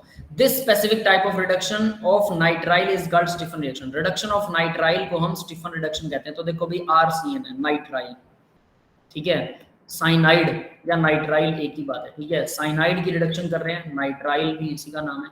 साइनाइड को जब रिड्यूस किया जाता है SnHCl के साथ कर सकते हैं, लिथियम एल्यूमिनियम हाइड्राइड के साथ करते हैं, सोडियम एथेनॉल के साथ कर सकते हैं, किसी के साथ भी कर सकते हैं। 1 डिग्री एमाइन बन रहा है, तो इमाइन नहीं बन रहा है, एमाइन बन रहा है यहाँ, तो यहाँ ये गलत लिखा होगा यहाँ।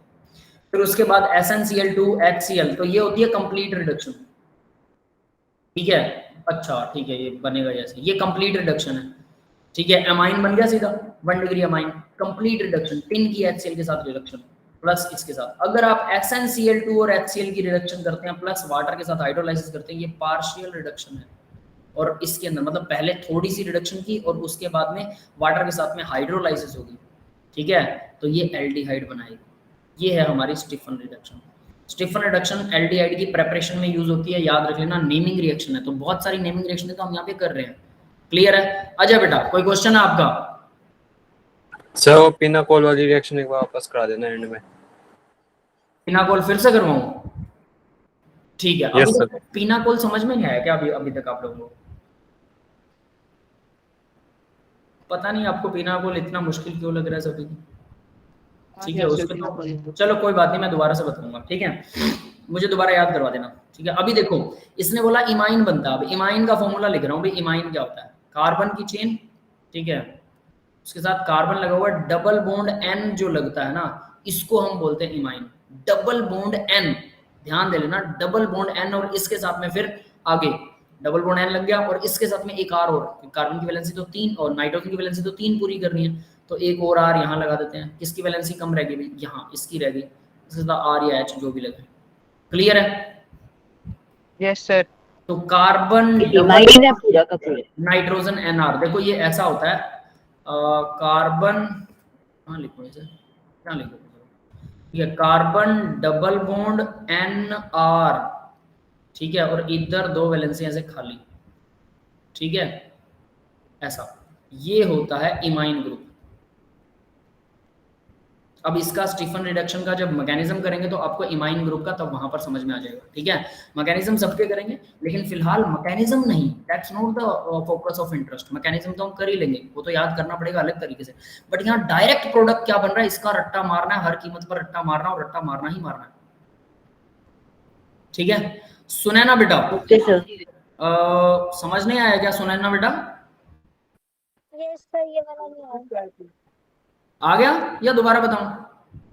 सर दोबारा बता दो। दोबारा बताऊं, ठीक है।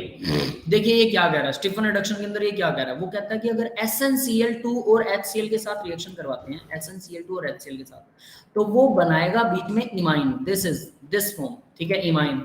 तो वैसे मैं इमाइन को यहाँ वाले को मिटो देता हूँ, ठीक है, ये बेटर रहेगा, ठीक है।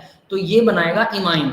अब आपके लिए यहाँ पर इमाइन बन रहा है, और इमाइन को जब वाटर के साथ ट्रीट करवाते हैं, देखिए वाटर के साथ ट्रीट करते, तो ये होती है पार्शियल रिडक्शन। हुआ क्या, हमारे पास कार्बन डबल बॉन्ड था ना, और ट्रिपल बॉन्ड, देखो था क्या, R था, C था, ट्रिपल बॉन्ड N था, यही था, ठीक है। इसकी रिएक्शन हमने SnCl2 और HCl, ये दोनों के साथ इसकी रिएक्शन करवा दी, तो हुआ क्या, रिडक्शन हुआ, ट्रिपल बॉन्ड से डबल बॉन्ड हो गया, है ना, ट्रिपल बॉन्ड से डबल बॉन्ड हो गया, दिस इज कॉल्ड इमाइन। तो ये इमाइन ग्रुप हुआ। अब डबल से एक और डबल बॉन्ड अगर तोड़ दे तो सिर्फ R रह जाए, तो जैसा कि यहाँ पर हुआ कि कार्बन और नाइट्रोजन, नाइट्रोजन के साथ दोनों H लग गए, नाइट्रोजन के साथ यहाँ पर डबल बॉन्ड नहीं रहा, सिंगल बॉन्ड आ गया, एमाइन बन गया, 1 डिग्री एमाइन। लेकिन अगर एक डबल बॉन्ड रहे तो इसको इमाइन बोलते हैं, एमाइन नहीं। यस, क्लियर है ये चीज? Yes sir. तो अब अगर इसको मैं वाटर के साथ ट्रीट करता हूँ, अब अगर इसको वाटर के साथ ट्रीट कर दिया तो ये एल्डिहाइड में कन्वर्ट हो जाएगा। समझना, अब कैसे एल्डिहाइड में कन्वर्ट हो गया, इसका मतलब ये वाला जो कार्बन है, ये डबल बॉन्ड O पूरा उड़ जाएगा यहाँ से, और यहाँ पर डबल बॉन्ड O लग जाएगा सीधा, और एक तरफ H लगेगा, यहाँ H लग गया, यहाँ डबल बॉन्ड O लग गया, बन गया एल्डिहाइड। समझ में आया? Yes sir. तो ये कुछ ऐसी रिएक्शन होती है इमाइन की, ठीक है, ये इमाइन है, स्टीफन रिडक्शन इसको बोलते हैं। अब आ गया था क्लेमेंसन, तो रट्टा क्या मारना है, बीच में इमाइन बनता है। हालांकि आप डायरेक्ट कह सकते हैं SnCl2 plus water plus HCl तो RCN सीधा क्या बनाएगा, एल्डिहाइड बना देगा, सीधा एल्डिहाइड बन गया। याद रख लो, बहुत अच्छी बात है। बट इसमें इंटरमीडिएट इमाइन जरूर बनता है। जब आप मैकेनिज्म याद करते हैं तो मैकेनिज्म में हम इंटरमीडिएट कुछ कुछ याद कर लेते होते हैं। उसका क्या फायदा होता है, हमें पता है कि पहले ये बनाना है तो हम इसको बनाएंगे, इसके बाद मुझे पता है कि अब एल्डिहाइड बनाना है, तो कुछ एक आधा स्टेप भूल भी गए तो अपने आप याद आ जाता है, जोड़ तोड़ हो जाता है। समझ में आ गया? हालांकि प्रैक्टिस इतनी होनी चाहिए कि आप कुछ ना भूलें, लेकिन फर्स्ट मिडिल और लास्ट स्टेप तो याद होना ही चाहिए। फर्स्ट स्टेप साइनाइड था, क्या किया, SnCl2 और HCl डाला, इमाइन बना। मिडिल स्टेप, इमाइन के बाद वाटर डाला, क्या बना, एल्डिहाइड बना। ये रट्टा लगना चाहिए, स्टीफन रिडक्शन में ये होता है। यस, क्लियर है? Yes, sir. ये रट्टा होना ही चाहिए एट एवरी को। देखो इसका कोई इलाज नहीं कि इसको ये जोड़ने से ऐसे बनता है। मैं कह दूं H2 और O2 से पानी बनता है, फिर मैं कह दूं H2 और O2 से हाइड्रोजन पेरोक्साइड बनता है, दोनों सच है, कंडीशंस डिपेंड करती हैं। तो वैसे ही भाई इनसे कुछ और भी बन सकता है। हमने कौन सा रिएजेंट डालने से क्या बनेगा ये तो याद ही करना पड़ेगा, इसका कोई इलाज नहीं है। अगर आपको कोई कहे कि नहीं ऑर्गेनिक में ऐसा नहीं है, ऑर्गेनिक में ये चीज याद करनी पड़ती है। और इसको याद करने के लिए क्या तरीका, पहले रट्टा मारो, अच्छे से दिमाग में घुसाओ घुसाओ घुसाओ, फिर लिख कर देखो। लिखने में कुछ और ही चीज समझ में आएगी कि यार लिखा नहीं गया, याद तो था पर लिखा नहीं जा रहा, क्यों? इसका मतलब लिख कर याद करो। समझ गए? इसलिए बोलता हूँ ऑर्गेनिक हमेशा लिख कर ही याद करनी पड़ेगी। अगर आप लिख कर नहीं देखेंगे तो कोई फायदा नहीं ऑर्गेनिक का। क्लियर बेटा, आगे बढ़े। Yes, sir. क्लेमेंसन रिडक्शन देखिए अब जरा, क्लेमेंसन रिडक्शन। तो क्लेमेंसन रिडक्शन के अंदर क्या होता है, जिंक मरकरी कंसंट्रेटेड HCl, ये तीन चीजें होती हैं, ठीक है। इन्हीं का रट्टा मारना, याद रख लेना, रिएजेंट्स का रट्टा मारना है, जिंक मरकरी कंसंट्रेटेड HCl। पहली बार में ऐसा लगेगा कि ज्यादा हो रहा है, जब दो बार लिख के देख लोगे तो बहुत आसान लगेगा, ठीक है। बस इतना ही करवाएंगे। नीचे सोडियम और मरकरी रिडक्शन दिखा रखी है। अगला टॉपिक क्या है, रिडक्शन विद एल्काइल हैलाइड। ये आसान है वैसे तो, ZnCl ZnHCl के साथ में, और metal hydride reduction, lithium aluminium hydride, sodium borohydride, miscellaneous reduction, ठीक है। मिससेलेनियस तक वहाँ नहीं पहुंचेंगे आज, देखें कितना, ठीक है। बस मैं एंड कर रहा हूँ उसको, ठीक है। तो देखिए जरा, it is prepare alkane from carbonyl compound. Alkane बनाते हैं, alkane from carbonyl compound. C double bond O वाला कार्बन है, ठीक है। इससे सीधा एल्केन बनाने का तरीका है क्लेमेंसन रिडक्शन, ठीक है। तो वैसे तो याद रह जाता है, लेकिन इसका रिएजेंट याद रखना है अब आपको, ठीक है। Zn plus Hg concentrated HCl के साथ में aldehyde and ketone in absence of acid sensitive group. तो याद रखना, एल्डिहाइड और कीटोन होते हैं in absence of acid, acid की एब्सेंस में सेंसिटिव ग्रुप्स होते हैं। अगर एसिड्स की एब्सेंस में इनको करवाते हैं ऐसा कुछ, ठीक है, एसिड की अगर एब्सेंस में हम ऐसा करते हैं तो वो सेंसिटिव ग्रुप्स हैं। ये भी आपको पॉइंट याद रखना है कि ये सेंसिटिव ग्रुप होते हैं, aldehyde and ketone in absence of acid sensitive groups हैं। क्लियर है? सेंसिटिव ग्रुप मतलब सर बेटा जल्दी रिएक्ट करते हैं, ठीक है। तो हमें इनकी रिएक्शन को रोक कर इन्हें तो सीधा ऑक्सीजन ही उड़ाना है, और ऑक्सीजन इनकी रिएक्टिविटी के लिए रिस्पॉन्सिबल होती है। तो ऑक्सीजन को उड़ाने के लिए आपको एसिड डालना पड़ेगा, सेंसिटिविटी थोड़ा कम करके। फिर जिंक और मरकरी इनको इलेक्ट्रॉन देते हैं, फिर हाइड्रोजन मिलती है, ठीक है। HCl H पॉजिटिव आयन देता है, और इस तरह से इनकी रिडक्शन होती है। क्लियर है? Yes sir Yes, sir. Clear. हाँ, क्लियर है सर। ठीक सर है। इमाइन क्या है ये? क्या बेटा? इमाइन का क्या लिखा है अपने ऊपर, स्क्रॉल करने जाओ।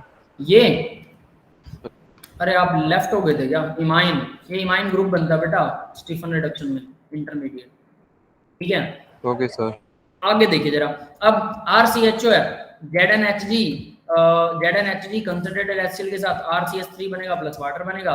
तो ये सीधा सीधा कीटोन है, कीटोन के साथ में RCH2, मतलब दोनों एल्डिहाइड और कीटोन दोनों के साथ ही ऐसा करते हैं। क्लेमेंसन रिडक्शन सीधा सीधा एल्केन बना देगा उनको। Clemmensen reduction is not preferred for compounds which have acid sensitive group, ठीक है। अब क्लेमेंसन रिडक्शन को, क्योंकि ये रिएक्शन एसिड सेंसिटिव होती है, तो एसिड सेंसिटिव ग्रुप्स के साथ में इस रिएक्शन को प्रेफर नहीं किया जाता, ठीक है। Like alcohol, alkene, alkyne, ether, इन सबको इसके साथ में प्रेफर नहीं करते। क्लियर है? ये एसिड सेंसिटिव लिखने का मतलब ये था कि ये एसिड सेंसिटिव होते हैं ये ग्रुप्स, ठीक है। और इनके साथ कोई और ग्रुप भी जो एसिड सेंसिटिव है उनको यूज नहीं करते, ठीक है। यस सर ठीक है, अब देखिए नेक्स्ट देखते हैं, सोडियम मरकरी रिडक्शन। 5वीं रिएक्शन आ गई क्या ये? सोडियम मर्करी रिडक्शन, ठीक है। ये नेक्स्ट रिएक्शन है भाई, यहीं पर हम एंड करेंगे इसको, ठीक है। That's all for the today's lecture guys। बेटा आज के लेक्चर में इतना ही करेंगे। आपको समझ में आया होगा हमने क्या किया है, सारी चीजें याद करने लायक हैं। 4 पॉइंट हमने पढ़ लिए हैं, ठीक है। 1 2 3 4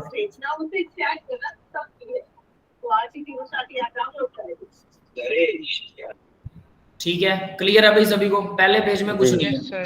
यस सर। सिर्फ थ्योरेटिकल पार्ट दे रखा है, उसके बाद में सेकंड पेज से ही कुछ रिएक्शनें शुरू हो रही हैं, ठीक है। थर्ड में है, फोर्थ में है, दैट्स ऑल।